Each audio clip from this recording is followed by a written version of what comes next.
உள்ளாட்சி அரசு செய்தியால் இணைவோம். எல்லாருக்கும் வணக்கம். முதல் முறையா ஒரு அமைச்சர் இந்த கோயம்புத்தூர்ல இருந்து அமைச்சராய் வந்திருக்கேன்.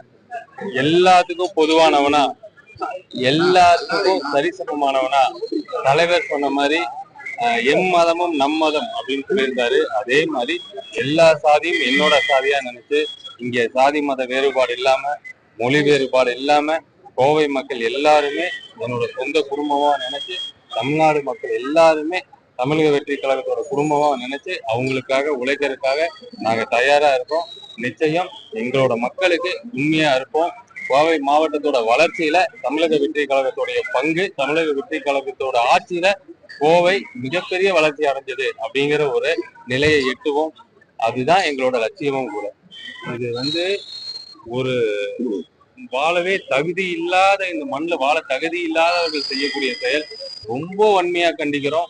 தளபதிட்ட நாங்க இன்னைக்கு அவர் கூட பேசும்போது ரொம்ப வருத்தப்பட்டாரு.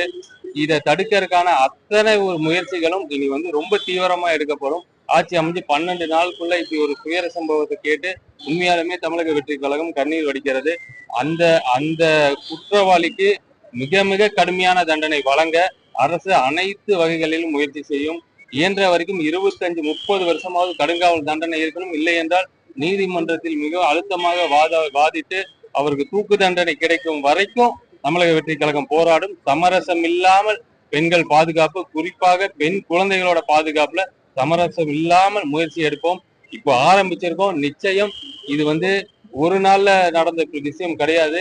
இந்த பல 20-30 வருஷமான தொடர்ச்சி இந்த இப்படி ஒரு சம்பவம் நடந்திருக்கு.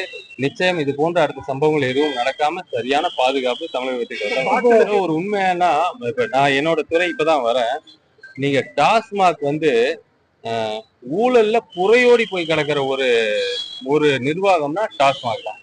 இத இங்க இருக்க எல்லாருக்குமே ஒரு சந்தேகம் இருக்கும். டாஸ்மாக்ல எல்லாருமே ஊழல் வாங்குறாங்களா, எல்லாமே லஞ்சம் வாங்குறாங்களா, எல்லாமே திருடுறாங்களா அப்படிலாம் இருக்கும். நிச்சயம் இது அந்த டாஸ்மாக்ங்கிற ஒரு அமைப்பு ஆரம்பிச்சு 43 வருஷம் ஆயிடுச்சுன்னு நினைக்கிறேன். கிட்டத்தட்ட 1983ல ஆரம்பிச்சாங்க. சில்லறை விநியோகம் 2003ல ஆரம்பிச்சாங்க. கிட்டத்தட்ட 23 வருஷமா அந்த சில்லறை விற்பனைகள் இருக்கு. இதுல ரொம்ப கொடுமையான விஷயம் என்னன்னா, இந்த வருமானங்கள் அரசுடைய கஜானாவுக்கு போகாம தனிநபர்களுடைய கஜானாவுக்கு போனதன் விளைவுதான் இன்னைக்கு டாஸ்மாக பார்த்தாலே மக்கள் பயப்படுறாங்க. டாஸ்மாக்னாலே ஒரு குடிகார துறையா மாறிடுச்சு. உண்மையாலும் நான் புதுசுதான். எனக்கு இதெல்லாம் என்னன்னு தெரிஞ்சுக்கிறதுக்கு நான் ஏன் ஒரு 4 நாளா வெளியே வரல, ப்ரெஸ்ஸை பார்க்கலன்னா, முதல்ல அந்த துறை என்ன, அந்த துறையோட பணி என்ன, அந்த துறையை எதுக்காக ஆரம்பிச்சாங்க, அதோட நோக்கம் என்ன அப்படிங்கறதெல்லாம் தெரிஞ்சுக்க கூடிய ஒரு வாய்ப்புக்காக தான் இவ்வளவு நாள் எடுத்துக்கிட்டேன். நிச்சயம் பல வகைகள்ல திருடுறதுக்காக கொண்டு வந்த ஒரு விஷயம்தான் இந்த பாட்டிலுக்கு 10 ரூபாங்க. இதை நியாயப்படுத்த சில கடைக்காரர்கள் எல்லாம் நான் பார்த்து அந்த பெரிய சிலர் சொன்னாங்க. உண்மைதான். அந்த தொழிலாளர்களோட கஷ்டம் உண்மைதான். அந்த ரிட்டர்ன் வாங்குற பாட்டில எடுத்து வைக்கிறதுக்காக ஒரு இடம் தேவைப்படுதுங்கிறாங்க. கரண்ட் பில் கட்ட முடியலங்கிறத பார்த்தேன். இந்த மாதிரி வாடகை அதிகமா இருக்குங்கிறத பார்த்தேன். ஸோ இதுக்கு எல்லாம் ஒரு தீர்வு என்னன்னா, நிச்சயம் அந்த தொழிலாளர்கள் அப்படி பழக்கப்பட்டாங்க. அந்த 10 ரூபா வாங்கி அந்த பணத்திலேயே நீ செலவு பண்ணிக்கோ, அந்த பணத்திலேயே நீ வாடகை கட்டிக்கோ, அந்த பணத்திலேயே நீ கரண்ட் பில் கட்டிக்கோ அப்படின்னு சொல்லி அவங்கள பழக்கப்படுத்தியிருக்காங்க. ஸோ அந்த முறைகளை முற்றிலும் ஒழிக்கணும். அப்படிங்கறதுனால இனி எல்லா திட்டங்களும் தயாராகிட்டு இருக்கு. மிகப்பெரிய அதிரடியான ஒரு மாற்றங்கள் எல்லாம் நம்மளுடைய டாஸ்மாக் துறையில இருக்கும். அதுபடி ஒரு சின்ன விஷயம் மட்டும் சொல்லிக்கிறேன். இந்த கரண்ட் பில் பிரச்சனை சொல்லும் போது, இந்த கரண்ட் பில் எல்லாமே சென்ட்ரலைஸ்டு பண்ணி அதை டாஸ்மாக் நிர்வாகமே அந்த கரண்ட் பில்லை கட்டக்கூடிய ஒரு சூழலை கொண்டு வருவோம். அதனால இந்த பாட்டிலுக்கு 10 ரூபாங்கிற விஷயத்துல தளபதி என்கிட்ட ஸ்ட்ரிக்டா சொன்ன விஷயம் என்னன்னா, அந்த எம்ஆர்பிக்கு மேல 1 ரூபா வாங்கக்கூடாது, எம்ஆர்பி தான் வாங்கணும் அப்படின்னு சொல்லி தெளிவா சொல்லிட்டாரு. அதோட அந்த அடிப்படையில தான் நானும் சொல்லியிருக்கேன். பாட்டிலுக்கு 10 ரூபான்னு எச்சா வாங்கக்கூடாதுன்னு சொல்லியிருக்கேன். ஆனா இதுல ஒரு சட்ட சிக்கல் என்னவா இருக்கு அப்படின்னு சொன்னா, கோர்ட்டோட ஒரு டைரக்ஷன் அது எல்லாருக்குமே தெரியும். அந்த கோர்ட் என்ன சொல்றாங்கன்னா, நீங்க அந்த பாட்டில் குடிக்கிறவங்க அந்த பாட்டில வெளியே போட்டுட்டு போயிடுறாங்க. இப்ப நீங்க அந்த டூரிஸ்ட் ஸ்பாட் மாதிரி அந்த இடத்துல அந்த பாட்டில கிடைக்கும்போது ஒரு யானைக்கான அந்த காயங்கள் ஆகலாம், மனிதர்களுக்கு அந்த காயங்கள் ஆகலாம். அந்த பாட்டில திருப்பி வாங்கணும். அப்ப அந்த பாட்டில திருப்பி எல்லாரும் கொண்டு கொடுக்கணும்னா என்னன்னா, ஒரு பாட்டிலுக்கு ஒரு ஸ்டிக்கரை நீங்க ஒட்டிக்கோங்க.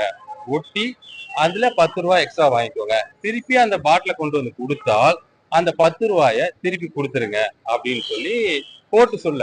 கோர்ட்டு பாட்டில ரிட்டர்ன் வாங்கிக்கணும்னு சொல்லும்போது, நம்மளுடைய பிளான் என்னவா இருந்திருக்குன்னா, இதுக்கு முன்னாடி அவங்களோட பிளான் என்னவா இருந்திருக்குன்னா, இதுக்கு ஒரு 10 ரூபாய் ஸ்டிக்கர்னு ஒரு கான்செப்டை கொண்டு வரலாம். பட் அதுல இப்ப என்ன பிரச்சனைனா திருப்பி பாட்டில கொடுத்தா வாங்க மாட்டேங்கிறாங்கன்னு சில கம்ப்ளைண்ட். இது இந்த கடையில வாங்கல, அந்த கடையில வாங்கினா எங்கிட்ட 10 ரூபா நோட்டு இல்லை இப்படிங்கிற ஒரு கம்ப்ளைண்ட். ஆனா இந்த இந்த பிரச்சனை இந்த இந்த ஸ்டிக்கரோட பிரச்சனைகள்லாம் டக்குன்னு இது ஒன் நைட் கேம் கிடையாது, ஒன் டே கேம் கிடையாது. இது எல்லாம் சேஞ்ச் பண்ணணும்னா இது ஒரு லாங் டைம் ப்ராசஸ். ஏன்னா இதை ஒரே நாள நம்ம இந்த டாஸ்மாக் துறையை திருத்தி சினிமால வர மாதிரி மாற்ற முடியாது. It's a process. இந்த ப்ராசஸ இன்னையில இருந்து ஆரம்பிச்சிட்டோம். இன்னையில இருந்து நிச்சயம் கூடி சீக்கிரம் அந்த ஸ்டிக்கருக்கான ஒரு மாற்று ஏற்பாடுகளை நிச்சயம் டாஸ்மாக் பண்ணும். அதே மாதிரி திருப்பியும் எல்லா கடைக்காரர்களுக்கும் தெளிவா சொல்றேன், எல்லா பார் நடத்தக்கூடிய உரிமையாளர்களுக்கும் தெளிவா சொல்றேன், 10 மணிக்கு மேல தமிழ்நாட்டுல எந்த பகுதிகளிலாவது கடைகள்ல பிளாக்ல நீங்க இந்த விற்பனை செய்ய வந்தது தெரிஞ்சுன்னா நிச்சயம் அந்த கடை எந்த கடை நம்பருக்கான அந்த விற்பனையாளர்கள் மீது நடவடிக்கை எடுக்கப்படும். அந்த விற்பனையாளரை கண்காணிக்க தவறிய மாவட்ட அதிகாரிகள் மீதும் நடவடிக்கை எடுக்கப்படும். ஸோ இதுல வந்து மாண்புமிகு முதலமைச்சர் அவர்கள் ரொம்ப தெளிவா இருக்கிறாங்க. ஸோ இதுக்கப்புறம் இது வந்து தமிழக வெற்றி கழகத்தோட ஆட்சி. இந்த ஆட்சியாவது மக்களுக்கு, அதாவது மதுக்கு எதிரான ஒரு கொள்கை கொண்டவர்களா இருந்தா கூட அந்த மதுவை முறைப்படுத்தாம விட்டுட்டோம்னா, அந்த இந்த மாதிரி டாஸ்மாக் நிர்வாகம் இல்லைன்னா கள்ளச்சாராயமும் பல போதைப் பொருட்களும் நம்ம மண்ணில் வந்துடும். அதுக்கு ஒரு உதாரணம் தான் கள்ளக்குறிச்சிங்கிற மாதிரி ஒரு இடம்.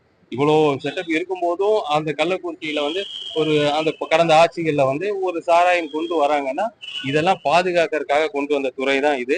நிச்சயம் இந்த டாஸ்மாக் துறை தமிழ்நாட்டுல இந்த 43 வருஷங்களா இருந்த மாதிரி இல்லாம ஒரு ஒரு ஒரு நல்ல ஒரு துறையா முடிஞ்ச அளவுக்கு டாஸ்மாக் மூலமா அந்த மதுவிலக்கு மற்றும் ஆயத்துறை மூலமாக மதுவினால் ஏற்படும் பாதிப்புகளை பள்ளிகள்ல இருந்தே தொடங்கி கொண்டு வரணும். ஏன்னா இது ஒரு தலைமுறை மாறினா மட்டும்தான் இந்த பழக்க வழக்கங்கள் மாறும். இதோட விற்பனைகள் குறையும் போதுதான் கடைகளோட எண்ணிக்கை குறைய ஆரம்பிக்கும். இதுல வந்து நம்ம சடனா கடையை க்ளோஸ் பண்றோம். இப்ப தலைவர் சொன்ன மாதிரி சொல்லியிருக்காரு 717 கடையை க்ளோஸ் பண்ணணும்னு சொல்லும்போது அதுல 430 கடைகளுக்கு மேல நம்ம க்ளோஸ் பண்ணிட்டோம். இன்னுமே நான் வந்து இன்னைக்கு அதிகாரிகள்கிட்ட சொன்னது என்னன்னா, முதலமைச்சர் என்ன சொன்னாரோ அது உறுதியா செய்யணும்னு சொல்லியிருக்கோம். அதுவும் கூடிய சீக்கிரம் அவர் சொன்ன டேட்ல பண்ணிருக்கோம். இல்லைன்னா அது அந்த தகவல் என்னன்னா, மலைப்பகுதியில முதல் வந்து ஊட்டி போன்ற மலைப்பகுதிகளில் தான் அந்த பிரச்சனை நடக்கும்போது அந்த கோர்ட் வந்து என்ன சொல்றாங்கன்னா, நீங்க இந்த திட்டத்தை ஆரம்பிங்கிறாங்க. அப்போ அதை நம்ம ஆரம்பிச்சதுக்கு அப்புறம் அந்த கோர்ட் என்ன சொல்றாங்கன்னா, இதை எல்லா பக்கமுமே வந்து இம்ப்ளிமெண்ட் பண்ணுங்க, சமவெளி பகுதிகளிலையும் நீங்க வந்து இதை இம்ப்ளிமெண்ட் பண்ணுங்க அப்படிங்கிறாங்க. அப்ப சமவெளி பகுதிகளில் பண்ணும்போது முதல் கோயம்புத்தூர் மாவட்டத்திலையும் பெரம்பூர்லயும் தான் இந்த திட்டத்தை வந்து கொண்டு வராங்க. ஸ்டிக்கர் ஒட்டி அந்த பாட்டில ரிட்டர்ன் வாங்குற ஸ்டிக்கருக்கு கொண்டு வராங்க. அப்ப பரவலா இப்ப வந்து 36 மாவட்டங்கள், சார் 36 நினைக்கிறேன், ஒரு 3-4 மாவட்டத்துல மட்டும்தான் பண்ணாம இருக்காங்க. சென்னையில இது வரைக்கும் பண்ணல. மற்ற 36 மாவட்டங்கள்லயும் இது செயல்முறையில தான் இருக்கு. பட் ஆனா இது வந்து எனக்கும் சரி, நம்மளுடைய மாண்பு முதலமைச்சருக்கும் சரி இந்த இதுல வந்து விருப்பம் இல்லை. இதுக்கு மாற்று திட்டங்களை ஏற்பாடு பண்ணி